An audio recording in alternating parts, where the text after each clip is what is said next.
Once a giant, always a giant. For me, it's only a giant. What's going on YouTube, Diggy546. Definitely hit that subscribe button if you're new. Like the video if you like the video. And I won't tell if you click that bell. But let's go ahead and get into this. Alright, so I just wanted to do a quick preseason review. I streamed yesterday, but I didn't really come up with a video summarizing everything I thought of the preseason. Those who were in the stream, when I left that stream, pretty much I stopped watching, so I don't think I watched the fourth quarter. I think I stopped at the end of the third quarter, but I did see those plays. After that, I saw the big Sandro run, which is the biggest play of the game, so I missed out on that. But I wasn't really expecting much from that first game. We knew the starters wouldn't be out there. We knew they wouldn't be playing. So it was pretty much a snoozer for most of that game, but I wanted to highlight a couple of things that I took away from it. First off, guys, it's preseason. First off, the starters weren't playing. Let's not overreact to what we saw during the preseason against where our backups were playing against starters. Yes, Matt Parrott gave up a sack, but also Matt Parrott didn't really give up anything else besides that. Now, they had 10 pass blocking plays, so take from that what you want, but they look pretty good. Matt Parrott, besides that one play, he looked pretty good. Andrew Thomas looked great. He was throwing guys around. The same guy, Bryce Huff, that beat Matt Parrott around the edge, tried to do the same thing to Andrew Thomas, but Andrew Thomas threw him on the ground. Like, he chucked him on the ground. Complete, not even a pancake, just throws him on the ground. So Andrew Thomas was playing lights out. Nick Gates, again, was doing his thing like he always did last year after those first couple of weeks. Will Hernandez actually played well. He played well in the run game, too. He had a nice pull, and he looks a lot more agile. I mean, instead of him being off balance when he's trying to swing and when he's trying to pull, a lot of times he was off balance and he was slow, and it looked bad. Now he's lighter. He said he lost 20 pounds, and he looks like it. He looks more controlled in his movement, and that looked good. He also held up in pass pro. The only problem was Kenny Wiggins, who also started with that starting unit. Now, Shane Lemieux will be starting, but Wiggins was the first guy up. And you would think that the fact that he had probably more starts than most of our starters out there, I think all of our starters, if you go, compare them one by one to Kenny Wiggins has more starts than all of those guys. Kenny Wiggins was by far the worst guy that they put out there as a starter. He got beat repeatedly with the first team, with the second team. I don't remember if he got hurt, but I remember Kyle Murphy came in there. Kenny Wiggins came back in after Kyle Murphy left with the ankle injury, and he just continued to get beat. He did not have a good game at all. I don't know what to tell you about that. But some other things, David Sills, again, looked great. He beat his man, 2 or 3 times and kind of stacked. And he's not a fast receiver, so it shows how great he is with his releases to be able to stack these corners and get behind guys, because he did it twice, at least that I can remember. One was he should have had a walk-in touchdown, but the guy was hanging all over him, and he was surprised that they threw the flag. Then the other one was when he actually got to catch something from Clayton Thorson, who played a terrible game. And Clayton Thorson should be cut. I just don't like anything that he did. He didn't make good decisions. His passes don't look good. He doesn't have the strongest arm. It did not look good. Even that pass that he connected with David Sills on, it looked like such a wobbly, it didn't look good. So Clayton Thorson was one of the worst quarterbacks I've seen play in the past couple of years in the NFL. And that's saying something, because I've seen Ben DiNucci play. I've seen a lot of bad quarterbacks play, including Nate Sudfeld. So he was pretty bad. Corey Clement, he looked like the best offensive player we had out there at the beginning of the game, but he fumbled inside the red zone, and he has had an issue with that. I think for his career, he fumbles every 27 times he carries the football. That is a no-no, and he showed some more of that yesterday. So even though he was the most explosive guy and he got up the field and he got yards and he's been running better, going back to even training camp practice than Devontae Booker, Corey Clement still has to be able to hold on to the ball, or he simply won't play. Under this Parcells coaching tree, it comes from Parcells to Coughlin to Belichick to Saban, and now Judge under Saban and Belichick. They do not like guys out there that can't hold onto the football. Plain and simple. If you can't do that, you're in threat of not making this football team. So he's got to hold on to the football for the rest of this preseason, or he could lose for that.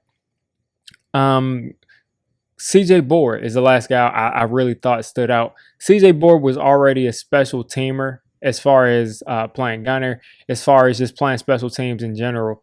He was already someone who helped out there, but now he's returning kicks and punts.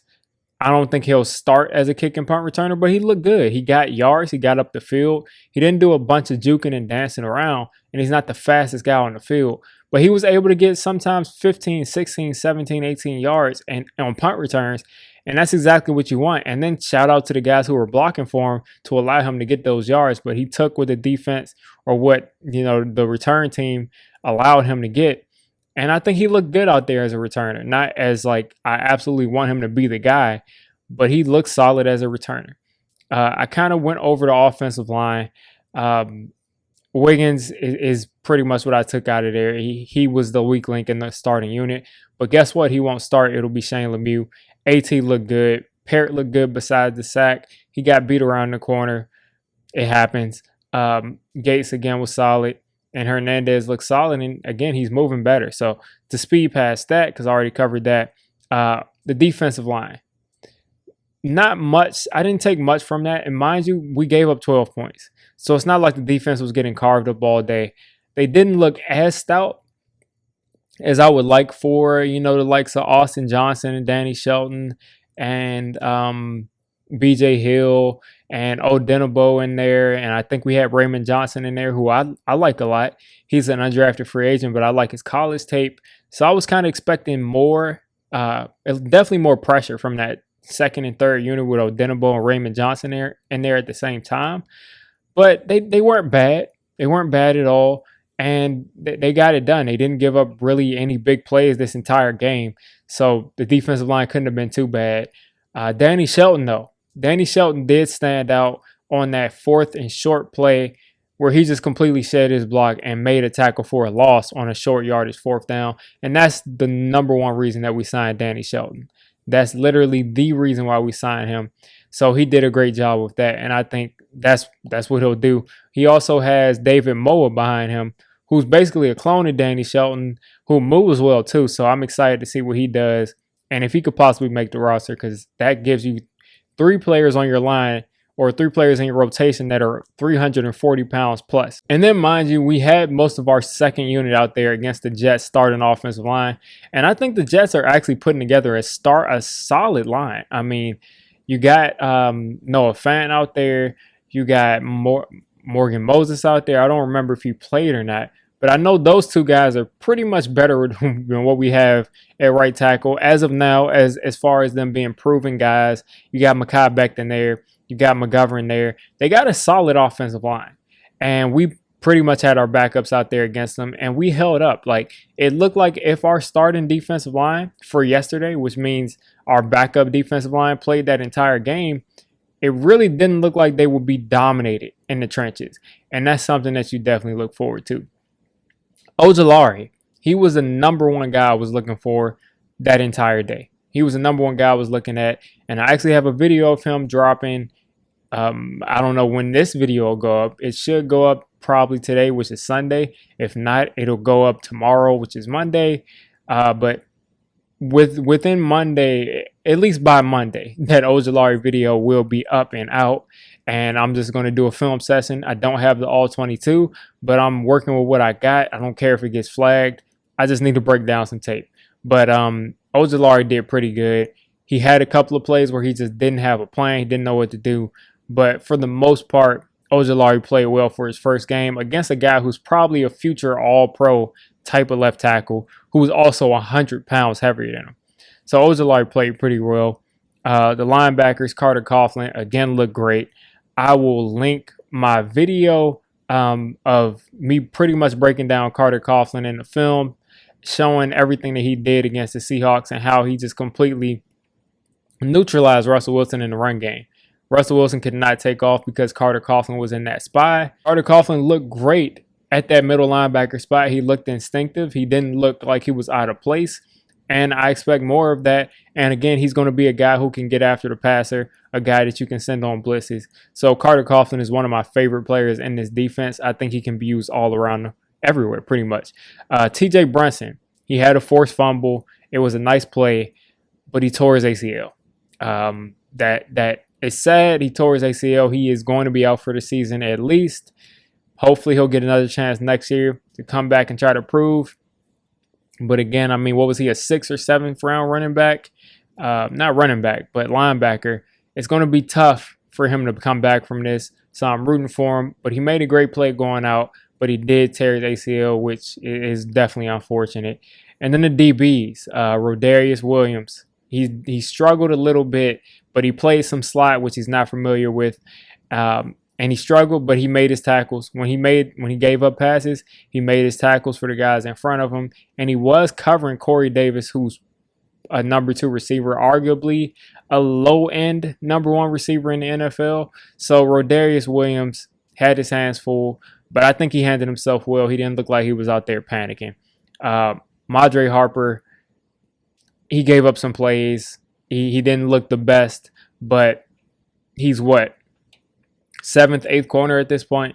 So I wouldn't really worry about it. Isaac Yadam, he looks solid out there. He's a guy that I think continuously gets underrated for how good he was last year. You really think you can have a top 10 defense with a cornerback that doesn't belong in the NFL? Like I've seen people just talk about Isaac Yadam like he's just some horrible football player. And when you see him on tape, yeah, he gave up passes, but he was not a bad corner. He wasn't a bad guy. He wasn't a good corner as far as like you want him out there starting, but he was not a bad corner at all.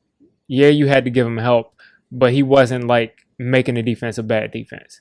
So that's pretty much what I had. Again, the defense didn't give up big plays, which is good, which shows that Patrick Graham hasn't. This is very vanilla, but Patrick Graham, he hasn't really completely morphed the defense into something completely different. It seems like there's still going to be a bend but don't break defense, which I'm kind of excited about. I think with, Adoree Jackson and Bradbury in there, they'll be more aggressive, but I think we'll keep sort of the same basis from last year and just force teams to drive the whole length of the field and wait for them to make a mistake, which more often than not, if you got somebody on an 8 to 12 play drive, they're going to turn the ball over. That's just the way the NFL goes. You don't see long drives, go without, a missed throw or a fumble or anything like that. And then too, a lot of times, if a team has a 12-play drive and they kick a field goal, that's demoralizing. So I think we're going to do pretty much most of the same as we did last year. But overall, the game was pretty slow. I couldn't really take much from it as far as how good our team will be, besides the fact that our starting offensive line, or most of what our starting offensive line is, looked pretty solid against the Jets starters at defensive line. And Carl Lawson was out there, who I think is a good pass rusher, and he was pretty much neutralized.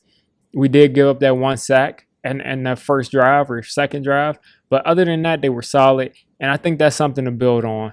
But hope you guys liked that first game.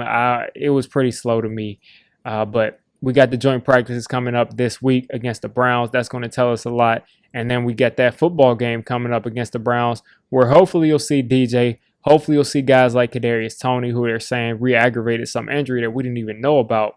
Hopefully you'll see Darius Slayton and Shep and all of your favorite starters out there. You'll see probably Adoree Jackson make his debut. Everybody's going to be out there. So going to be fun. It's all going to start this week in the joint practices. It should be very telling for at least where our offensive line is by the end of the game. This upcoming, I think, Sunday, we play the Browns. So you guys have a great rest of your day. I guess it's already 9 o'clock, but go Giants. You made it this deep into the video. Come on, just hit the subscribe button. I make Giants content primarily, draft content secondarily, and during the season, I'm going to be doing a lot of reacting to pretty much most of the NFL games and everything NFL. So if you made it this deep, go ahead and join the D6 squad.